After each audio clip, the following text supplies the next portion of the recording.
Welcome to Texans Unfiltered. Here we go! A Houston football podcast for your Houston Texans.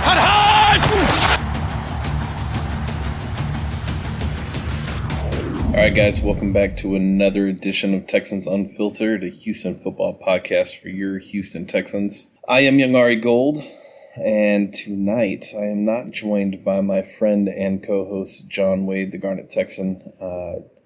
He had some things come up, so I am going to do my first solo podcast.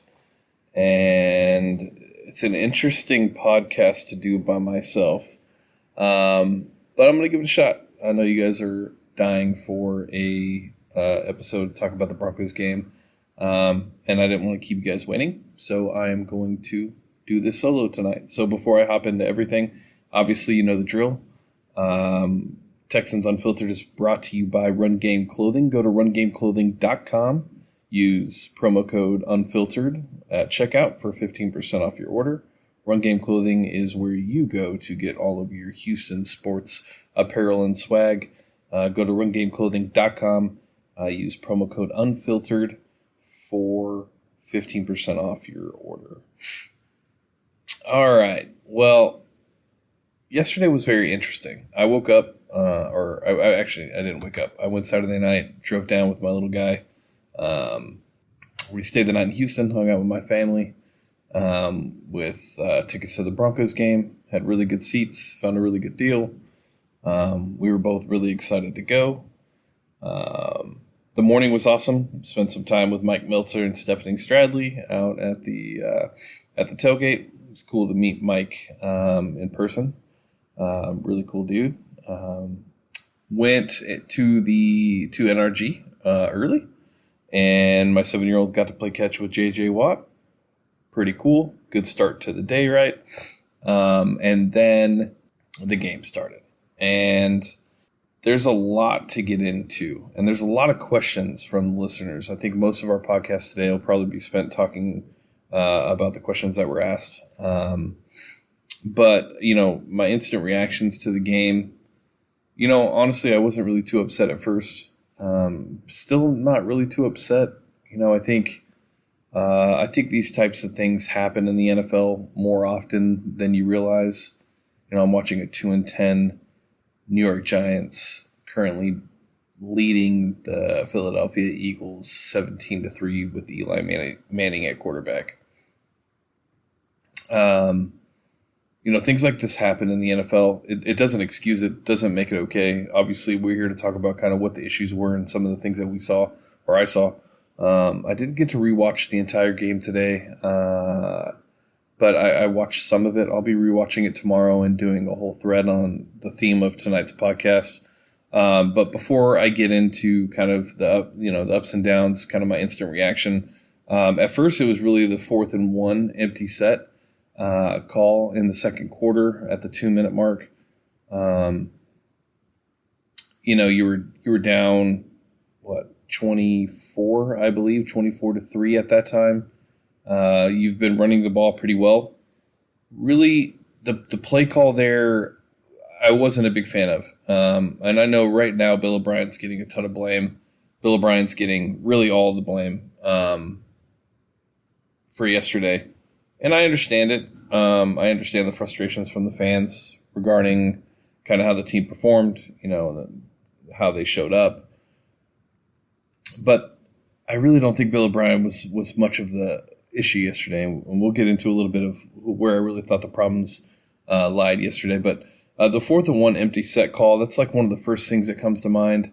I just didn't understand it. We got a first down, 2 first downs previous to this on a 3rd and 1 with a run. The run defense for the Broncos really isn't top tier. You probably could have gotten a yard. I don't know, just in that moment where you were at on the field, I think throwing a pass is really just not one of the smarter moves or smarter plays that you can call. I get why he did it. It wasn't a bad play call. Had Deshaun just waited half a second longer, he would have hit Hop in the slant. But that's not what happened. And I don't know. If I had to say one thing about Bill O'Brien yesterday, that was the one thing that stood out. On defense, the rotating of the corners, I really don't understand why we didn't just keep the same corners in the game. The corners really weren't the biggest issue yesterday in coverage. It was safeties and linebackers with the tight ends. But I did find that a bit concerning, the fact that we didn't have like Conley, Roby, and J-Joe, or Conley, Roby, and Lonnie, or Conley, Roby, and Hargraves. J-Joe, Conley, and Roby kept getting rotated out throughout the game. And I think when you think of like the flow of the game, it really doesn't make sense at that point to continually like rotate them out, especially considering this is the first time that all of the corners have been healthy and were able to play. Last week we missed Conley. Prior to that, we missed Roby, and Lonnie. With all the acquisitions that we've made in the secondary, it was quite interesting to think that would be the approach on defense. But like I said, it really wasn't like a corner. Like the corners really weren't the problem yesterday. It was the middle of the field was the biggest issue. It's been the biggest issue of this defense all year. They tend to give up everything over the middle. I really can't understand why that hasn't been corrected. But Noah Fant ate us up yesterday. Drew Luck sliced us up in the middle of the field. He was hitting his running backs, tight ends. I think they had like 190 yards total. Noah Fant, I think, had like 120 yards. First drive of in the first quarter on offense for the Broncos, they hit Noah Fant for a huge gain. Yesterday was just one of those really weird games where you wonder, the coming off of that victory against the Patriots, you could tell in the locker room after the game that it was a very emotional win, right? Bill O'Brien got the game ball. Deshaun Watson was lighting it up. The team played its best game that they've played under the Bill O'Brien era. Really manhandled the Patriots from beginning to end. You wonder how much of, the preparation and everything else that went into it, how taxing it might have been mentally. And this isn't me making excuses for the team. It's really me trying to have an understanding of what potentially led to this. It's inexcusable. I'll say that. I know probably most of you were expecting me to come on here and be pissed off at Bill O'Brien, irritated with how it happened, losing to a 4-8 team with a rookie quarterback making only his second start. Not a very talented offense in Denver, but they have some pieces, and I don't think Denver's too far away. I don't know what to think of Drew Lock yet. I could tell you if you just went based off of yesterday's performance, they probably have their franchise quarterback. But even the week prior, he's looked pretty good. When you look at the weapons around him with Cortland Sutton in his second year, Noah Fant in his first year, Philip Lindsay, the offensive line is starting to gel. They have good pieces on defense. They may have the best safety duo in the league with Simmons and obviously Kareem Jackson. I really don't think this team is as bad as their record indicated. I think this team is good. Do I think they're as good as what they were yesterday? No, not at all. I think it just happened to be a combination of everything that they needed to go right went right, and everything that the Texans needed to go wrong went wrong. But anyways, so this isn't a Broncos podcast, so I'll continue to talk about the Texans. But the other thing that stood out to me yesterday was just the fact that Kareem Jackson is a really good player. It really sucked to watch him leave. We talked about it in free agency and during the offseason, how that was the one guy me and John both wanted signed for the Texans to retain him. You don't get it's not every day you have a 9-year guy that is willing and wanting to stay on the team, and they probably could have finished his career here. Now, he's still, I think, 31, so he still has some time, but just the fact that this, we let him go, and we drafted him, and he's homegrown talent. We developed him. We found him a spot on, in the secondary last year at safety. And, you guys all know, based on just this podcast alone, when you guys all listen, we have very smart listeners. You guys listen every week. Kareem Jackson really was the brightest spot on this defense last year. I told you multiple times, I felt he was the MVP of this defense. He really brought like that dog mentality, right? That just run through a wall, hit anything that comes. You know, I've said for a long time that his skill set and the way he plays corner, he would just be a better safety. You know, with things directly in front of him not having to back out and, you know, keep up with a wide receiver in press or in zone, him kind of being able to just kind of roam around in the back and just kind of keep his eyes on the quarterback and the ball and, you know, everything in front of him. It fits based on some of the struggles we saw from him early on in his career, especially, you know, his first 2-3 seasons. You know, he was not able to turn his head around, make a play on the ball. As he's backpedaling, you know, he's struggling to be able to get in a position to make the play. His hips just weren't really as loose as you would like for your corner's hips to be. But yet he was always very physical. He was always the Texans' best tackling corner. You could probably say he's the best tackling corner that this team's ever had. And, you know, Dante Robinson was a really good one. We've had a couple, but watching Kareem make the impact on the game the way he did yesterday, you know, just kind of showed the value that he had, and that when he plays safety, he's a game changer. And he had a return for a touchdown, he had an interception, he had 10 tackles, he had 3 pass breakups. I mean, he was just all over the field, and it's just not. It's ideal for Kareem Jackson and how he wants to, you know, how he wanted to come back to Houston and play, but it's not the other way around. And you know, good for Kareem. I'm glad he got paid. I'm glad he's happy where he's at. I'm glad he's playing at a high level. We're going to end up getting a 3rd-round comp pick for this because that's just the way that it's all working out to be. But it's interesting when you look at the 2020 draft, the amount of draft picks that we'll have, minus the first. But, yeah, you know, good for Kareem. It sucks that it happened against us. You know, obviously it was on a much higher scale. We were watching him a lot more closer now than we were any other games that he's played this season. But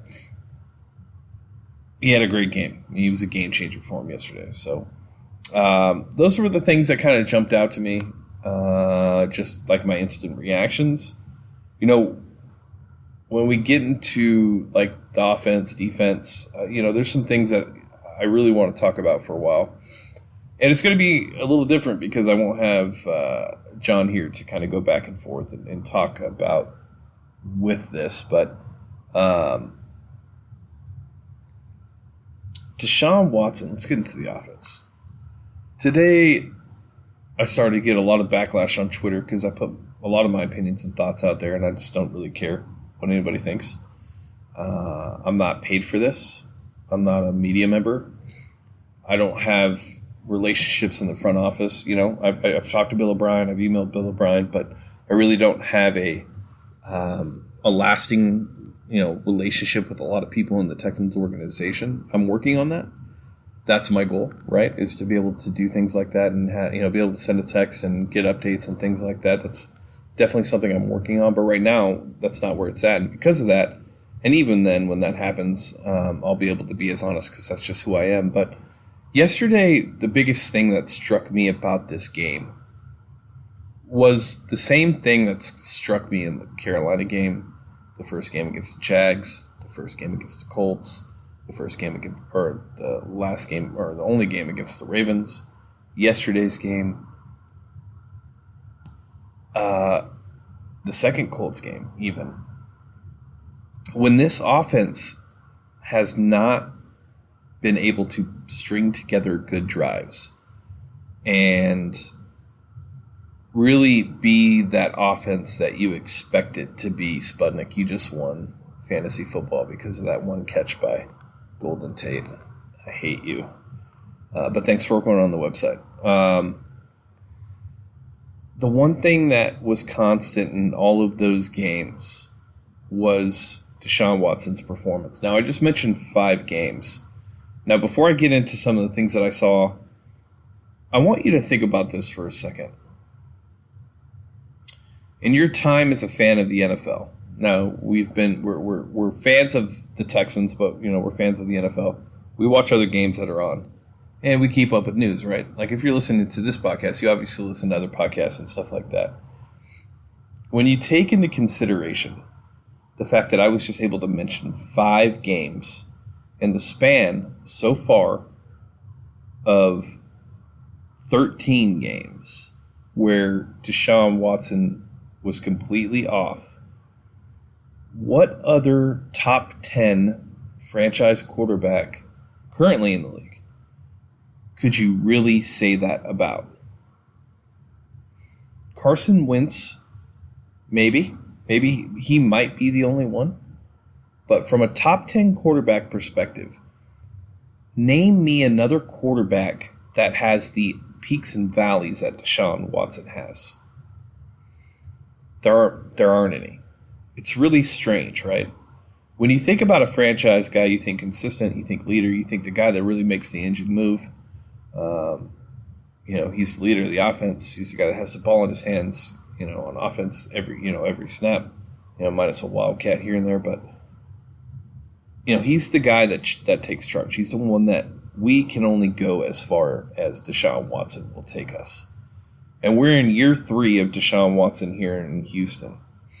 And it's been fun, right? It's been a blast. This has been the moment that as a Texans fan you've waited for. This is what we want. We wanted a franchise quarterback that we could count on and we felt could take us to the promised land. And by no means am I, by no way or any way, however it is, my English is messed up today, am I saying that he is not the guy. But what I witnessed yesterday and what I've witnessed throughout the season in these games is, and they're happening in good games too, is Deshaun's inability to be able to go through his reads. That's one, right? And that's not really the biggest aspect of Deshaun Watson that bothers me right now. The biggest issue I have right now with Deshaun Watson is his inability to anticipate throws and throw his wide receivers, running backs, and tight ends open. In the first half, and I didn't get to watch the whole first half. I only watched a couple of drives in the first quarter. But I remember when I was at the game, I was watching. I had a great view. I was in the end zone. So when we were driving the opposite side of the field, it was like the all-22 film of me being able to watch as we were driving towards the opposite side of the end zone. I was able to see everything. There was one play where it was 4 wide, either 3 or 4 wide. Kenny Stills was on in the slot. Kiki and DeAndre were outside. And actually, no, I take that back. Kiki was in the slot. Kenny was opposite of him on the right, and then DeAndre was on the left. And Kenny runs a post route. And for those that aren't familiar with what a post route is, you're running a seam route, right? You're basically running straight ahead, and then you instantly cut on an angle towards the end zone. Right? On that play, Deshaun Watson never looked at Kenny Stills, and Kenny Stills was open for 6. This is in the second quarter. Now, keep in mind, I've only seen this play once, so I could be totally wrong. But this really ties into what I've seen from Deshaun just throughout this season, really. It wasn't under the microscope now, or that it is now, last season and the season before. Because we were all so excited. We were here because we had Deshaun Watson. We were super stoked. We all went and bought our 4 jerseys. He could do no wrong. We're here. We have the greatest thing that's ever happened to us, and I still think we do. But when you are the leader of a team, you have to be able to understand that there's areas and ways for you to get back. And the reason why I say this is today, all you see is Bill O'Brien slander. And I'm not saying Bill O'Brien is the guy. I don't know if he's going to lead us to the promised land. But I'll tell you, what has Deshaun gotten better at since he's gotten here? Honestly, think about that. In 3 years, what have we seen from Deshaun Watson where we can go and say, yeah, he's gotten better in that area, or he's gotten better in that area? There aren't a lot of those areas you can say that in. Actually, I'll tell you, there are none.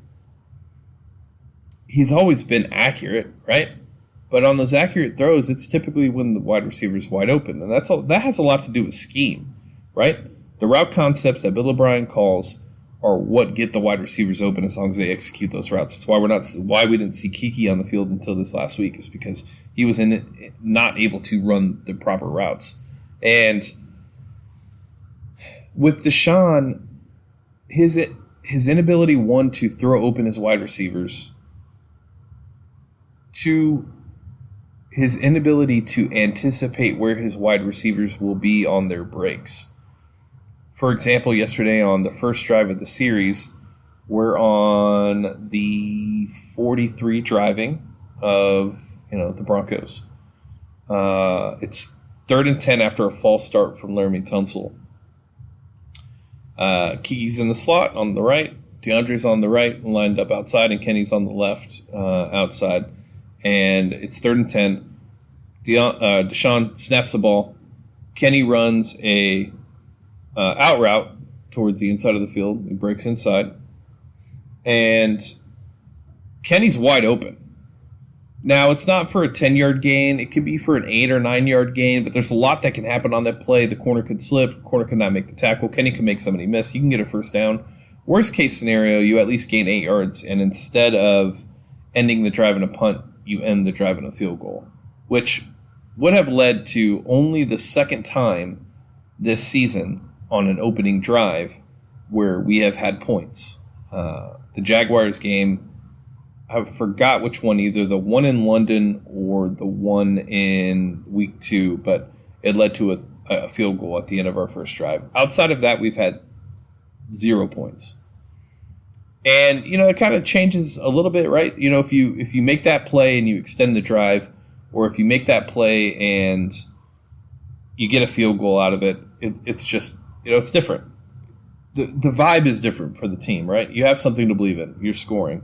You can change the game plan. There's just so many different things that go into 3 points and 7 points. It really changes the dynamic of the game. And when I'm watching Deshaun now, I'm starting to realize that his inability to anticipate where his wide receivers are going to be has really been the biggest issue. And outside of that, his inability to throw the ball away. For the first 2 years here, we praised him. His mobility, being able to escape, extend plays, keeping his eyes downfield. I mentioned 2 weeks ago that magic seems to have disappeared. It'll happen every once in a while. He'll break away and he'll make a play, but it's not happening to the degree that it was happening prior to this season. And his inability to throw the ball away when he recognizes that either, one, he can't hit his receiver, two, he can't hit the check down, and he sidesteps, like in the Patriots game with Dante Hightower blitzed, he sidestepped to the left to try to avoid the sack and ended up still taking the sack, when he could have thrown it away, not had the negative yardage, and continue the drive. We brought in Carl Smith in the offseason to be the quarterback's coach. And I had high expectations. There were parts of Deshaun's game last year that I started to get into that made me start to just kind of make sure that, not make sure, because who am I, right? But something I started to notice on areas where he needed to improve. And I've talked to Jordan Palmer a little bit about this. And Carl Smith, I haven't seen a difference from Deshaun Watson last year to Deshaun Watson this year. And it starts to make me wonder, how much of this is Deshaun and how much of this is Bill O'Brien? Is Deshaun receiving the coaching that he needs for him to develop? If that was the argument that people had about Bill O'Brien, I would listen a little bit more, because I think that's fair. He came back in 2018, signed his extension. Deshaun was all up in arms, making sure that he signed his extension, and it really makes me wonder what is Deshaun receiving, and we don't know. We'll never know. Like John always says, he can't wait for the book to be written about this entire organization. But if Deshaun's not receiving the coaching he needs to develop, then that's a problem, and that's something that needs to be addressed. It's not anything that any of us will ever know. It's just not the way the league works. Nobody from the Texans is going to come out and say that. Deshaun's not going to come out and say that. Deshaun's agent, David, isn't going to come out and say that. Most people, there's just no way for us to know. But at the same time, right, like when you're at work and you're not performing well, and if your boss doesn't tell you, or if your boss tells you at least that you're not performing well, but doesn't give you like a developmental plan or something like that, it's on you at that point to be able to figure out what you need to do to get better, to make the adjustments. And at what point is it time for Deshaun to start taking that step and figuring out what it is? You know, there's got to be something to him playing at night and playing on Saturday night, playing on Thursday night, late afternoon games. These 12 o'clock games for Deshaun Watson don't tend to be his best games. And it's really strange. So I'm going to post a thread tomorrow. I'm going to go through the all 22 of this game and see if this is a trend from the game that I started to witness, and hopefully I'm right that it continued throughout the game. We left at halftime. I knew we were going to lose, and there was just not enough possessions in the third and fourth quarter for us to really make it, based on what we saw from the defense and the offense that day. Getting back to Austin a little earlier than getting back later just made sense. But I'm going to post a thread on clips of, his vision, his lack of anticipating the throws, and then the things I mentioned. But I really want us to start paying attention to what Deshaun Watson's doing and where his development is, because these are things that we need to see him get better at. And he can get better. He's a superstar athlete. He's a superstar personality. And he's somebody that we all love and adore, that we want to see him get better and take this team to the next level. But he's got to start taking that on himself, and hopefully he does that. All right, so the run game, we had success on the ground. Not a ton of success. It wasn't that type of game. Obviously, when you get down, in the way that the Texans did so quick, that's really the first thing to go out the window is the run game. But Carlos Hyde was having a good day. Duke didn't get too involved in this game. He would have caught a touchdown had there not been another false start by Laremy Tunsil. He ran an angle route where he broke out and then broke in, and Deshaun hit him, and it would have been a very long game, if not 6, but that was negated by another false start. The wide receivers, I really don't, I'm trying to think about the good thing. I know DeAndre had 120 yards and a TD. He also took a nasty hit from Kareem Jackson, by the way. But outside of that, unlike Bill O'Brien today, where at the press conference he said, we did some good things yesterday. It wasn't all horse shit. Yeah, you're right, Bill. You did some good things against a team that was running, 3 safeties and 2 corners and playing prevent, and I don't know. You didn't do anything when it mattered.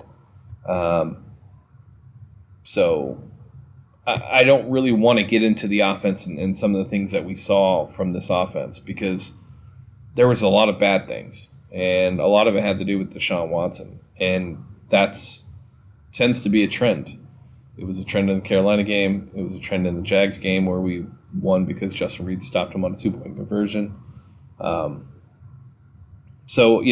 I guess the only other part of the offense that I really want to get into is just the fact that Kiki was active.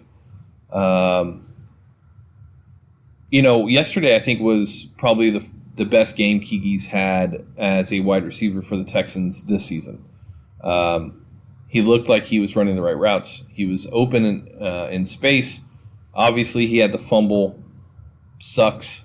But what I don't want that to be is a reason for him to not be on the field moving forward. I really like what Kiki can do, especially out of the slot. I like Kenny Stills. I think he's a good wide receiver, but I think Kiki in the slot is it's a different dynamic to this offense. When you have Will, Kiki, and DeAndre, and then you add the tight ends, with whether it be Akins, Thomas, or Darren Fells, there's so many weapons, and Kiki's so twitchy, in the slot position. Give him space and he's going to get yards. He can make people miss. It's not really Kenny's game. He's more of a polished, route running wide receiver who can, he'll make his possession catches, but as far as the yak You're not getting that with him, but you'll get that with Kiki. I would like to see Kiki continue. I hope that he doesn't go back into Bill O'Brien's doghouse, given, the fumble from yesterday. There were some drops, things like that. He had like one drop. Jordan Thomas or Darren Fells had a drop. Jordan Akins made one good play, but outside of that, like the offense was just abysmal yesterday, and you would like to see more. But as bad as the offense was, the defense was that much worse. Last week we praised the secondary, and I was super high coming out of the Patriots game on the secondary, and I still am. When you look at what Rack was doing yesterday, it's kind of interesting when you take into account the way that he game planned against New England last week with putting corners on the running backs and things like that. And then you look and you see that the tight ends for the Broncos are having a great day and the running backs are having a great day. You got BMAC in coverage, 40 yards downfield for some reason. It just looked like Rack didn't really have a game plan. And then when you take into consideration the rotation of the game, or the rotation of the corners in the game, it really didn't make much sense to me. Given what happened last week, I would think that with Conley back, if there was any rotation that was going to happen, it was going to be Conley and J-Joe, right? Leave Roby out there, put Hargraves in the slot, let J-Joe start if you need him to. B.O.B.'s very loyal to his guys. It's always been one of his things. J-Joe's a veteran. He's the best free agent signing we've had. He's been very good for this team, and he's been very good for this team this year. But at the same time, he's getting to that point where, he's starting to look at what he's doing after football, and you got Gary Conley, who you traded a third-round pick for, and you have 2 more years left on his deal. Let's give him some snaps. Let's see what he can do, especially as we get geared up for the playoffs. You really want to have this secondary humming. And the fact that it wasn't all, just a rotation of Lonnie, Conley, and J-Joe, it was everybody outside of Hargraves. It just doesn't make any sense to me. Bradley Roby's been really good for this team when he's on the field. He was obviously amazing last week. Why take him off? It really doesn't make much sense to me. So I really don't know what Rack was thinking when it came to the secondary, but also just his approach to covering the tight ends. I really don't know why BMAC was in coverage as often as he was. Denver did throw a lot. On downs where you expected him to run, they were throwing. Maybe he was caught off guard. And that's why BMAC was on the field. He was expecting run. I mean, I'm okay with BMAC being on the field, but let's set him in his own, 5 to 10 yards downfield. He doesn't need to be covering Noah Fant, who is a freak athlete and a rookie tight end who lit it up in college. That's where I'm confused. And I think Rack deserves a ton of blame for this game. Coming off a great game plan against New England, you come in here, you lay an egg against a rookie quarterback, especially when you take into account kind of the record, what is it? I think Rack is 30-1 against rookie quarterbacks or something like that. It's a really good stat. And then, you go against Drew Lock and he slices you up for over 300 yards and 4 TDs and, all these things. It's just insane to me when I think about coming off of last week, and then we go into we're playing the Broncos, who, yes, are a 4-8 team, and yes, they have potential. They have a solid foundation to potentially build on. But there was no reason for us to lose this game. And when you think about Rack and everything he's seen in the NFL, he should have been ready for this, and we should have been ready. The defense should have been ready, but it looked like there was just a lack of a game plan there for him to be able to implement for the difference that was needed in this game. And I really don't know what to say. I don't know why Tayshaun Gibson wasn't covering Noah Fant. There was all that talk in the offseason about how he's the tight end killer and things like that. It was just interesting. And like I said, this, there'll be more clarification of this tomorrow when the All-22 comes out. We had to record on Monday because I have a bunch of stuff going on this week, but or I had to record on Monday because I have a bunch of stuff going on this week. We're getting ready to leave next week, but it's just I wonder what the game plan actually was. Then you look at like the snaps of Scarlett and Whitney. I think Jacob Martin logged 13 snaps this game. And, I find myself asking myself why. Why is he only getting 13 snaps in a game where you were not able to generate pass rush? And, sure, Whitney got a sack, but, Whitney has not been great this year. And if Whitney's going to be the center point of this pass rush, it's going to be a long day for the defense, no matter how good the secondary ends up playing. I really don't think that this last week is any indication of what we have in the secondary. It's the worst performance we've seen so far. I want to give it some time and see, what it looks like as we continue. But, maybe they were also looking past the Broncos. You see that a lot in the NFL. It happens like 2 or 3 times a year, it seems. This week isn't really an important game. You're playing an team. But the following week, you're playing a division rival. It's for the playoffs. It's for the division. The team tends to focus on that coming off the Patriots game. I don't know. I think there's a lot of moving pieces into this team, but it makes me really wonder kind of if that's the case, then, what is Bill O'Brien doing? And I think that's another conversation for another time. But, this defense was awful. It really was. It didn't make any sense. Like I said, why is BMAC covering Noah Fant? I mean, we've had BMAC on this team for, 5 years now? We've all known that he can't cover.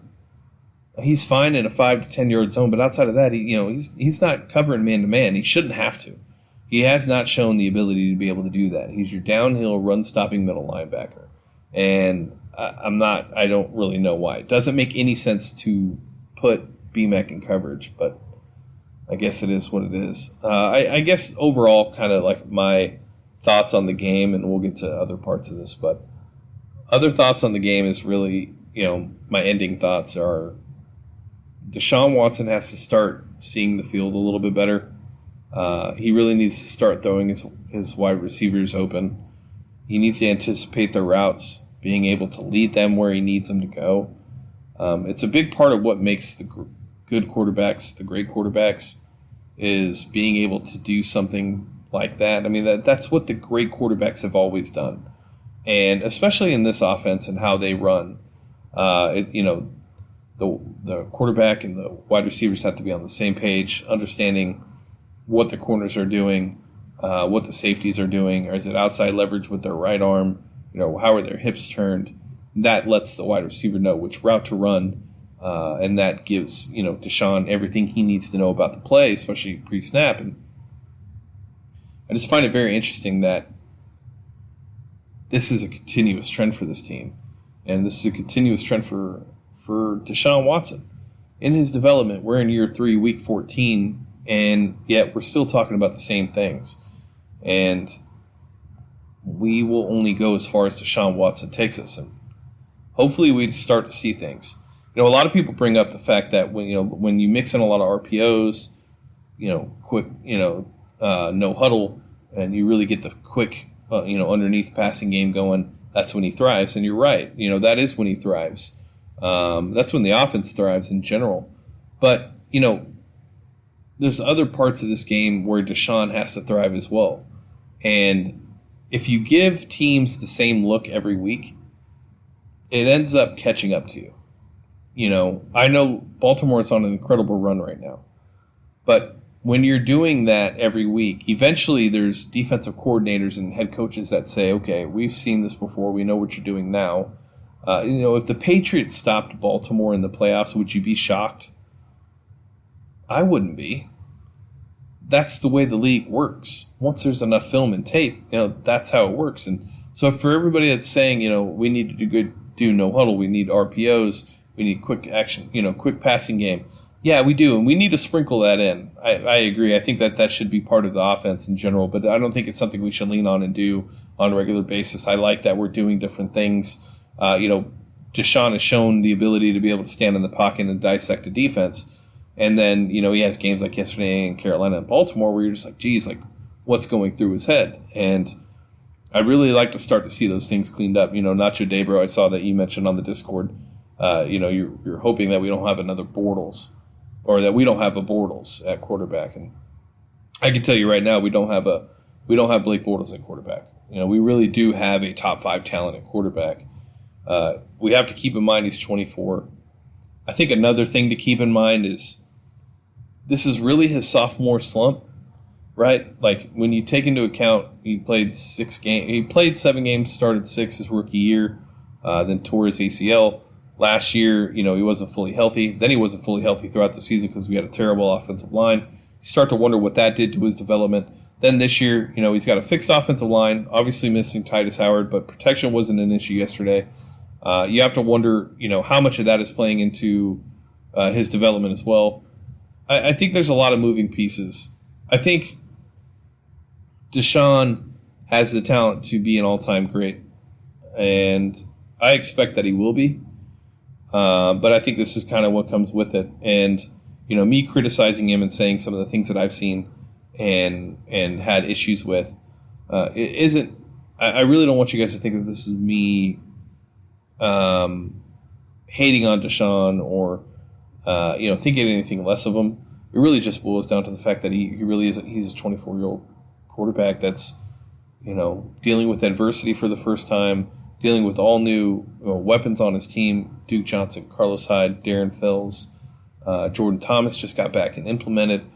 Kenny Stills, Kiki on and off, Will Fuller missing.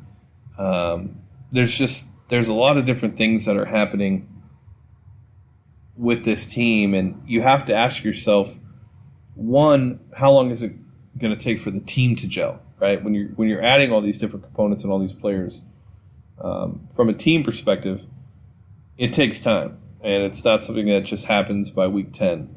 It may not even happen this season. This could be a season that we're building off of, and next season you start to see the jump. But now, where we're at, and with the inconsistencies of this team and this offense. I've said it before. I've come on here and said, everybody's pointing at Bill O'Brien. People aren't pointing at Deshaun. And then I saw a couple times where people were pointing at Deshaun, and it tends to be Bill O'Brien. And it goes back and forth. But once those two get on the same page, I really expect this team to be. I really expect them to be a contender, and I really think that they have the pieces on the roster to be able to do that. Duke's got 2 more years on his contract. Kenny's got another year. I guarantee you we'll sign Will Fuller in the offseason. DeAndre's locked up. The offensive line's locked up. Tunsil will be signed probably this next offseason or the year after that. Deshaun, same. The secondary's young. You have all young pieces in the secondary. The linebackers are fine. You're going to have to re-sign Zach Cunningham. JJ will be back. So I think the team and the foundation is here. Just when games like yesterday happen, just know that happens across the league, and it's going to continue to happen throughout the league. Any given Sunday, any team can win. So, all right, that's enough. I'm going to get off my soapbox. I'm not trying to amp you guys up or motivate you. I just want you guys to kind of take things into consideration and understand that, how this league works, and more specifically about how Deshaun can develop. Let's get to these listener questions because I thought they were good. I think we had a lot of good ones. Actually, let's get on this. I have a stat of the day. I looked this up this morning, and it was something I put up on Twitter, and it got a lot of interaction. But Laremy Tunsil, 3 years in Miami, 13 false starts in 3 seasons. Okay. Laremy Tunsil, his first year in Houston, through 13 games. 13 false starts. It's funny because when we traded for Tunsil, I was stoked. I think it was the right move. I still think it's the right move. I think it's a move you make any day of the week. But I made a joke, watch how he, his development starts to take a step back and his productivity starts to take a step back once Mike Devlin coaches him. And then you look at this stat and you're like, what's going on? Now there's all sorts of moving pieces to this. Nick Martin, new center, getting adjusted to that. Deshaun Watson snap count, playing next to a rookie in Max Sharping. New offense, new coach, asking him to do things a little bit different. There's all sorts of pieces, but it's something that's got to be cleaned up because these false starts are happening at literally the worst time. 3rd and 1, 3rd and 2. I think it happened once when we were going for it on 4th and 1. Then we had to punt. They're just drive killers. When you look at our first drives in all of our games, it seems like there's been a false start on at least. I think it's actually been every single opening drive. There's been a false start, and if not a false start, there's been a penalty. It's a drive killer. You're killing the momentum of the team. Everything's having to stop, slow down. You have to wait for the refs to call the penalty. You have to move the ball back. You got to get the call back in. You got to make the adjustments. Get everybody lined up. They just kill drives, and Laramie Tunsil has to figure it out. I saw that he mentioned that he thinks he's being targeted. He actually should have been called for more false starts yesterday. Seth Payne, I think, tweeted out a couple of videos of it and referenced the same thing. So he's got to clean that up. But all right, before we get to the questions, let's do a quick AFC South update because I think this is a big part of kind of where things are going with 3 games left entering Week 15. Right now, the Texans and Titans are tied for the division at 8-5. Colts are 6-7. Jags are 4-9. So obviously, this next week against the Tennessee Titans is a big one. From what I understand, the Texans only have to win one of these games against the Titans if they lose to the Saints to be able to make it to the playoffs. I don't think that's true, though. I believe they need to at least win the Bucs and the Titans or beat the Titans twice. Either way, I really expect this team to show up for this game on Sunday. I really do. I think Bill O'Brien will have them ready. I think Deshaun knows what's on the line. Hopefully it's not at this time last year we were playing the Eagles, right? And it would have helped us get a bye into the playoffs. It's pretty interesting, but Deshaun had a great game against the Eagles. So hopefully this week, it's the same thing. I'm not really scared of the Titans. I know a lot of people are scared of the Titans. When you look at their schedule, they really haven't beat anybody that's worth really thinking about. They lost to the Bills, the Panthers. They barely beat the Chargers. They barely beat the Bucs. I know the Bucs just beat the Colts, but I don't know. I know there's a lot of hype around the Titans. I know Ryan Tannehill's playing at an all-time high for him, but there's just something about the Titans I don't buy them. And I know our run defense has been awful, so I should probably buy them because they'll probably run all over us, given what we've seen from this team in the run defense, but I don't know. Something about the Titans just are off to me, and I just don't buy them. And maybe it's just the fact that every year it seems like they're talking about the Titans and they say, this is the year, this is when they're going to make their move, this is when they're going to show what they're worth and blah, blah, blah. But every year they always tend to fade out, right? So, I don't know. If you can stop the run and force Tannehill to stand in the pocket and throw, I think you have a pretty good chance. I think if the offense is clicking, this is really the biggest part for me. I think if the offense is clicking for us, I don't think that the Titans offense can hang with us. I think if we can come out in the first drive and really start to hammer it home, start to put them away quick, I think it'll be a long day for the Titans. I think we have the opportunity here to just kind of flex one more time. The next 3 games, Titans, Bucs, Titans, we could finish the season 11-5. Same mark as what we had last year.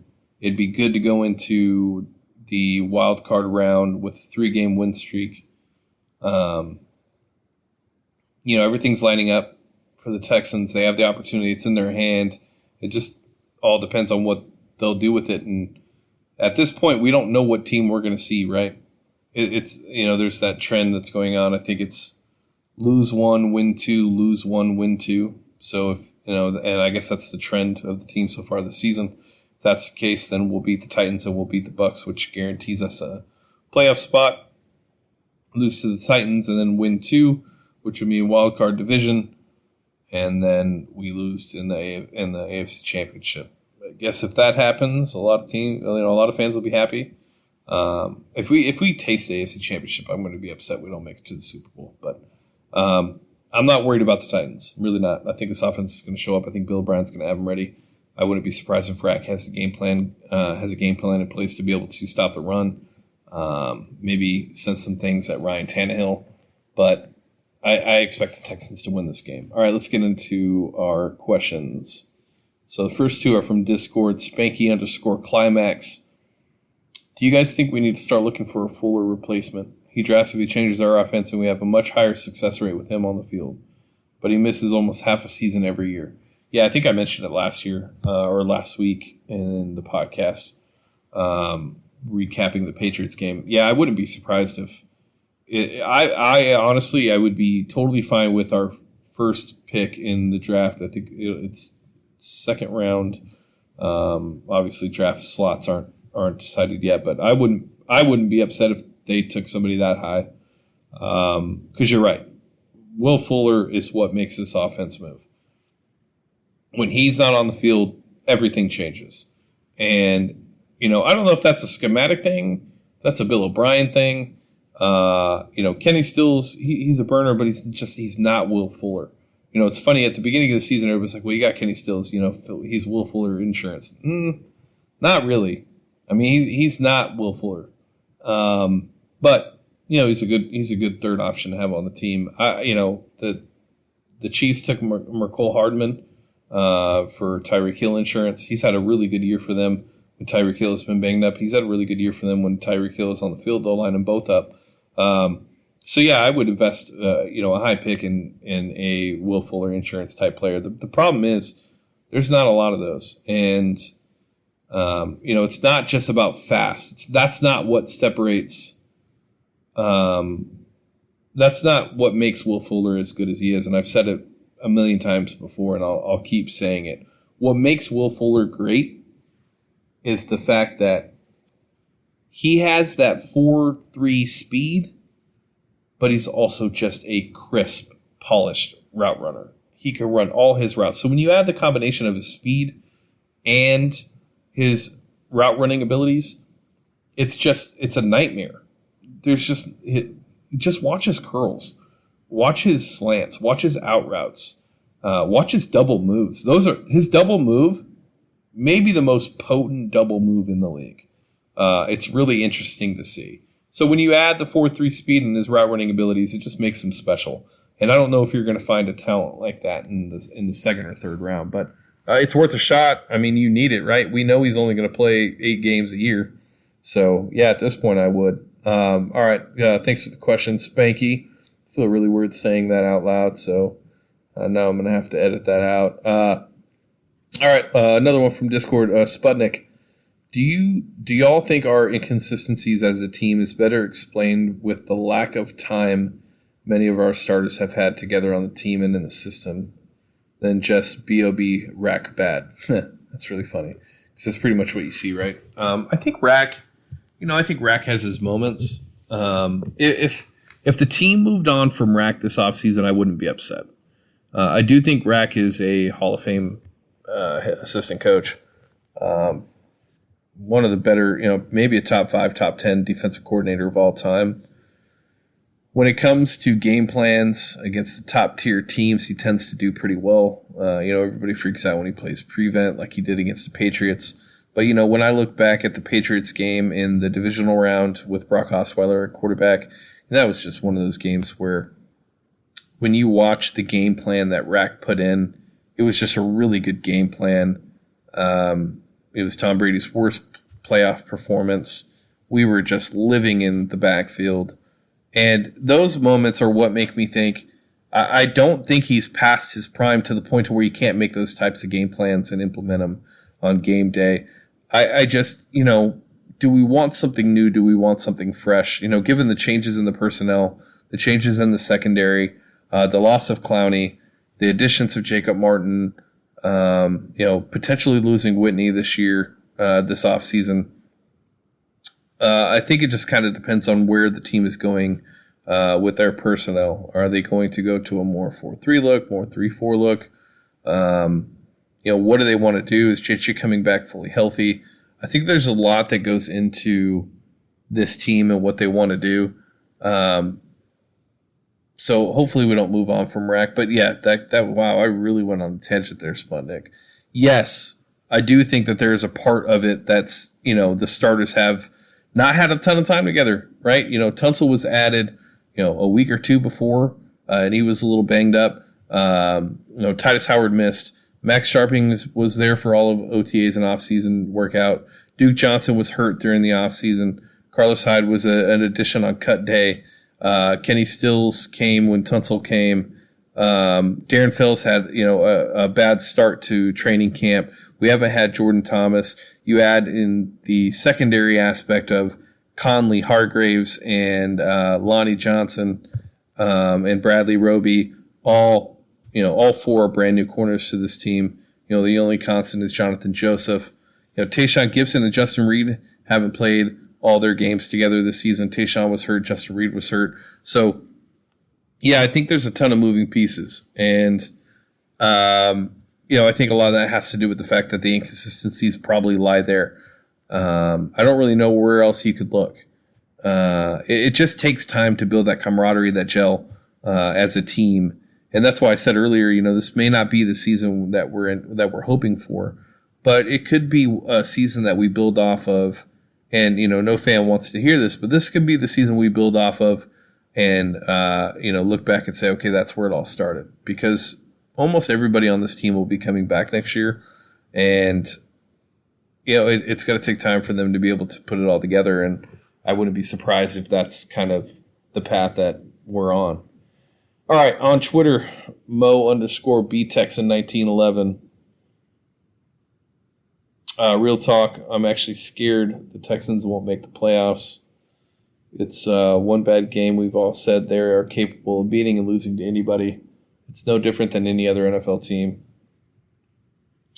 Yeah, not really much of a question, first and foremost. But I'm not scared that they won't make the playoffs. They could lose. They could go 9-7 and potentially make the playoffs. Some things would have to break their way. But at the end of the day, it's just about getting Deshaun to the playoffs and seeing what he's capable of doing. And hope we have a Sunday night game, right? Because that's when he plays good, is when he is able to sleep in on Sundays and show up to the field when he wants to. But I'm not worried about them not making the playoffs. I really am not. I think they're going to make the playoffs, and I think that they'll win a game or two. They have the personnel. They have the quarterback. I guess we'll see over time, but I expect them to make the playoffs. I don't think you have any reason to be scared that they won't. Twitter at the Air Joe. What will we do to stop Derrick Henry? It's a really good question.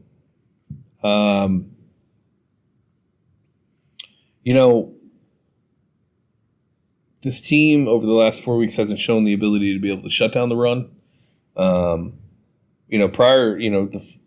First 8 weeks of the season, that was really our strength. That's what we were able to do.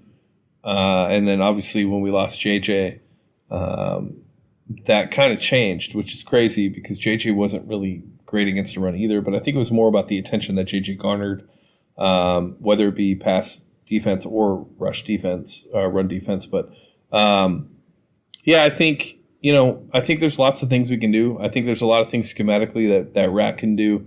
Obviously everybody being, Tannehill is also an athlete. He played wide receiver in college. So I think being, everybody being disciplined, sticking to their gap assignments, having outside contain, and just Zach and BMAC having the game of their life. I think with DJ, Zach, and sorry, I just saw a picture of Peyton Manning and it made me like kind of, I don't know, just noticed it. But I'm on Monday Night Football. Zach Reeder and B-Mac really need to have their best game of the season to be able to stop Derrick Henry. Derrick Henry's playing at an all-time high. I think he's second in rushing yards so far this season behind CMC. He's what makes that offense go. If you can slow him down and force Tannehill to stand in the pocket and try to pick your defense apart, if this secondary can get back to what we saw them play against the Patriots, they don't have, A.J. Brown's having a really good rookie year, but outside of that, Corey Davis has been average. Humphreys has been average. They don't have a ton of weapons. Delaney Walker's out for the season. So the secondary has the opportunity to be able to do what they need them to do to shut down the passing game. We need to stop the run, and I think there are things that you can do. And with BMAC, DJ, and Zach, they're more than capable of shutting down the run. It just comes down to if they'll be able to or not. So honestly, I don't know if we'll be able to or what we will do to stop Derrick Henry. But I would think that what I mentioned as far as staying disciplined in your gap assignments and containing the outside will be big. Not creating rushing lanes and just kind of sticking to what's there. All right, my boy, DAA Texans. Is this the last straw for Romeo Crennel? O'Brien called him the fuck out this Monday's presser, and frankly, I'm really beginning to believe most of this is on him. I don't know. I don't think this will be the last straw. You have to chalk this one up to, I don't want to say the team was more prepared, but I think that the Broncos, take their record out of it. They're playing for next season. And I don't think people put a lot of stock into, what it means to be a quarterback and what you have to show for the franchise to believe it's you. Drew Lock was great in Mizzou. And this was his second start. He took the opportunity and showed that he deserves another week of evaluation. And at the end of the day, that's really what it's about when it comes to this team. When it comes to this league in that position, is you got to buy yourself one more week when there's a lot of unknown about the position, specifically with the Broncos right now. They've been a turnstile at quarterback since Peyton Manning retired.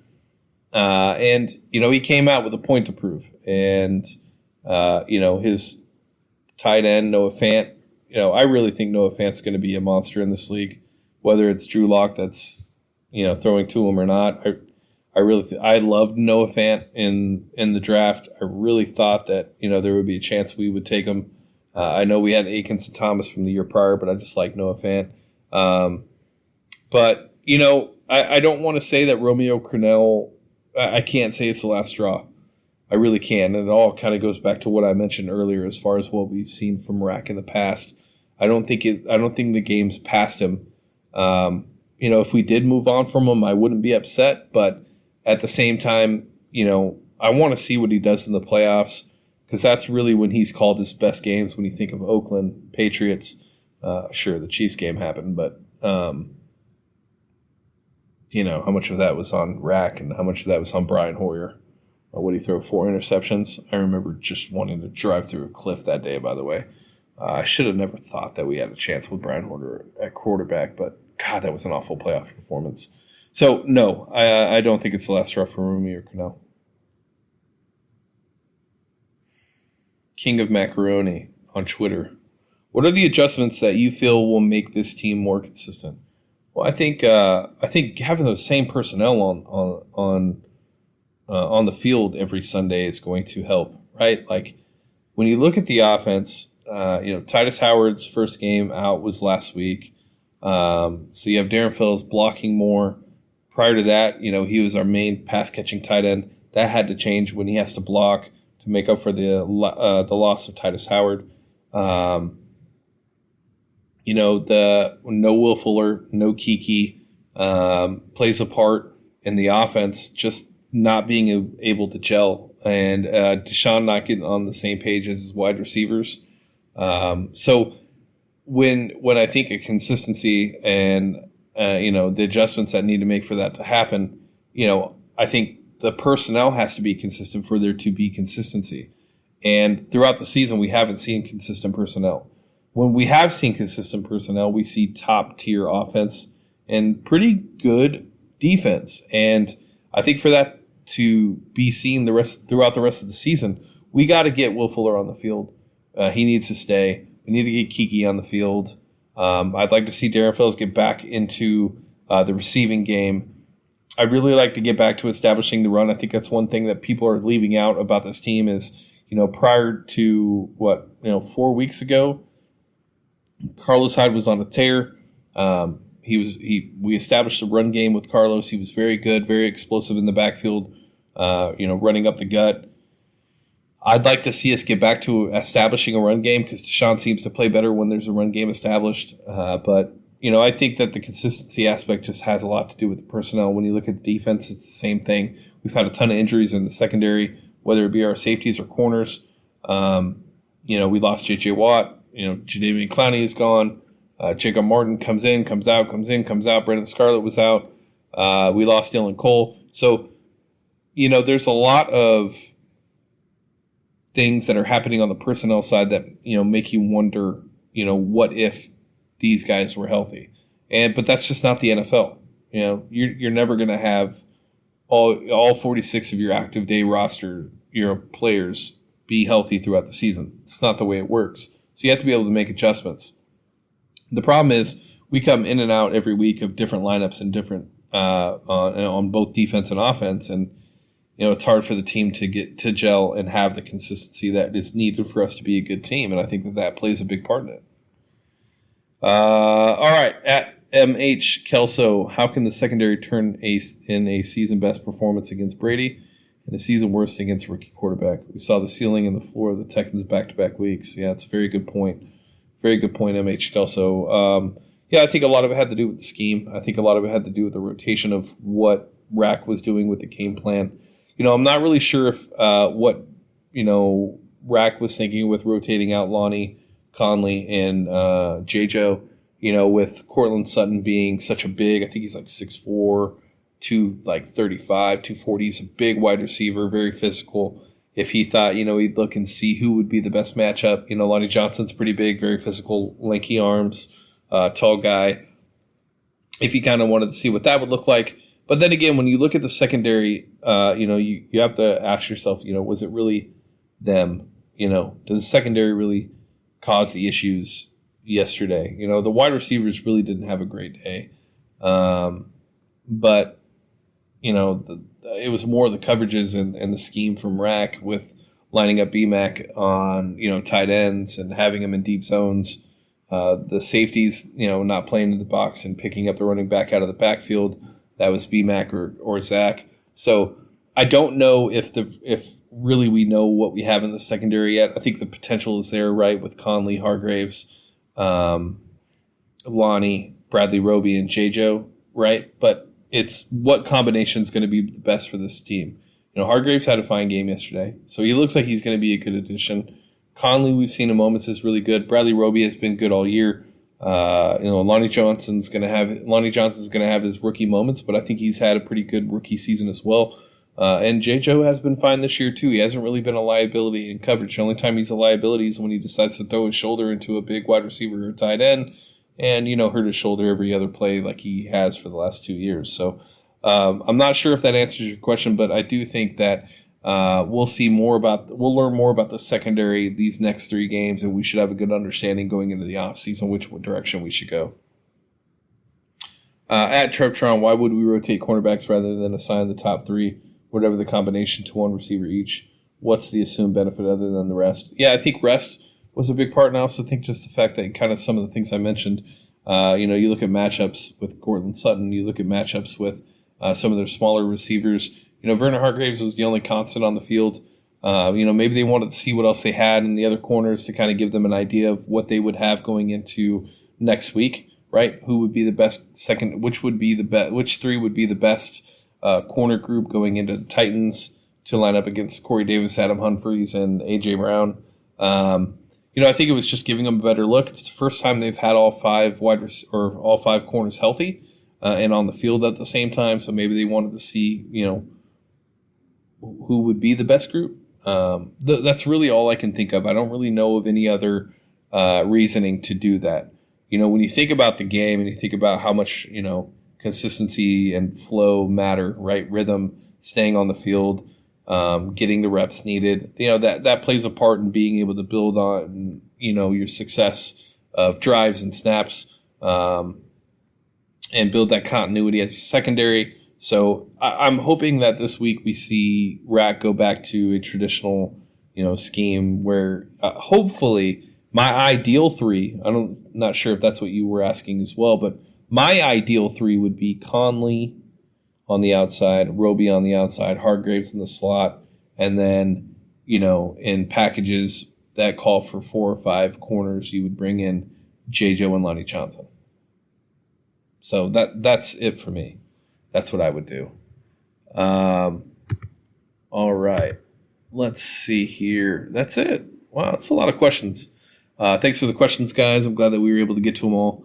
I know this isn't the ideal podcast for you guys coming off of a loss that we had.